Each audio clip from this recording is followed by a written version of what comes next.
विनोदचा फक्त राजकीय पत्रकारिता आहे, तर नवीन लेखनाकडे वळला हे त्याच्या पत्रकारितेचं वेगळं वैशिष्ट्य. आणि दर शनिवारी सकाळची प्रकाशित होणारी अवतरण पुरवणी त्याच्यामध्ये त्यांनी विविध विषयावरती दलित लेखन केलं आहे. भेटवस्तू सन्मानचिन्ह आणि रोग 5,000.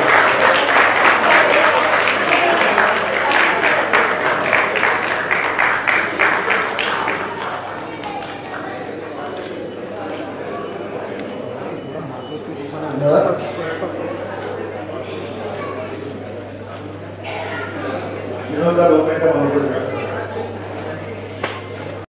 वरती बसायला पाहिजे.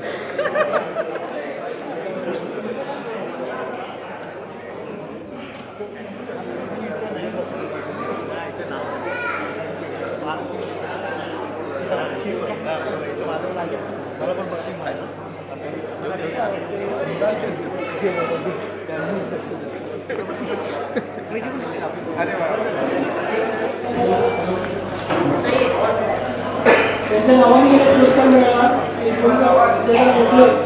मिळाला. ते सिद्धार्थ गोखले, ज्येष्ठ संपादक, पत्रकार, नाट्यसंगीत आणि गीतकार, चांगले लेखक, एक अष्टपैलू व्यक्तिमत्व होतं. त्यांच्या स्मृतीचा पुरस्कार मला मिळणे मला फार गौरवास्पद आहे. आणि तो एवढ्या मोठ्या व्यक्तीच्या स्मृती पुरस्कारासाठी माझा विचार केला, माझी निवड केली. त्यासाठी मी मुंबई पत्रकार संघाचा आभारी आहे. मला असं नेहमी वाटतं की जेव्हा कधी आपल्याला पुरस्कार मिळतो तेव्हा आपल्याला पत्रकारितेच्या ह्या स्टेजवर आणणाऱ्या प्रत्येक व्यक्तीचे आपण आभार मानायला पाहिजे. त्यामुळं मी सर्वात पहिले हॉटेल मॅनेजमेंट करून सुद्धा पत्रकारितेत येऊ शकलो. तिकडे खूप होण्यापेक्षा मी बातम्या आणि विचारांचं कुकिंग ते करू शकलो. ते स्वातंत्र्य देणारे माझ्या आई वडील आणि मी तिथे मुंबईपर्यंत येऊ शकलो. तो माझा भाऊ संगपाल राऊत, तो हयात नाही आहे. या सर्वांची मला आता या प्रसंगी आठवण येते. दुसरे म्हणजे मला इथपर्यंत त्यांनी सगळ्यांनी आणलं, सगळे सहकारी मित्र त्यांच्या पाठबळावर मी इथपर्यंत आलो. त्या सगळ्यांचे मी आभार मानतो.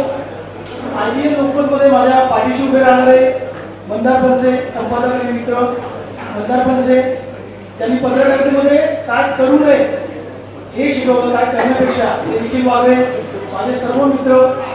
मी जेव्हाही लेखन करतो आणि उद्या लेख लिहितो तो पहिला जेव्हा त्यांच्याकडे लिहितो ती माझी पत्नी, माझा मित्र समीर आणि मिलिंद यांचे हे माझे पहिले कुठलाही मी लेख लिहिला तर माझी चूक काढणारे आणि पहिले जे वाचक असतात ते असतात.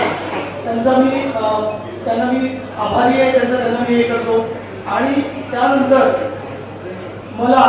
मी 15 वर्ष इलेक्ट्रॉनिक्समध्ये काम केलं आणि पहिल्यांदा प्रिंटला आलो. ज्यांनी मला संधी दिली तो माझा मित्र आणि सध्याचा संपादक राहुल गडपाले. खरं तर त्यांनी जे मला स्वातंत्र्य दिलं त्यामुळं मी खूप चौफेर लिहू शकलो. आंतरराष्ट्रीय लिखाण मी करत होतो, मात्र त्यांनी ती संधी दिली मला अवतरणमधनं. त्यानंतर मग पत्र म्हणजे पुस्तकापासून सगळ्यात चौफेर लिखाण करू शकलो.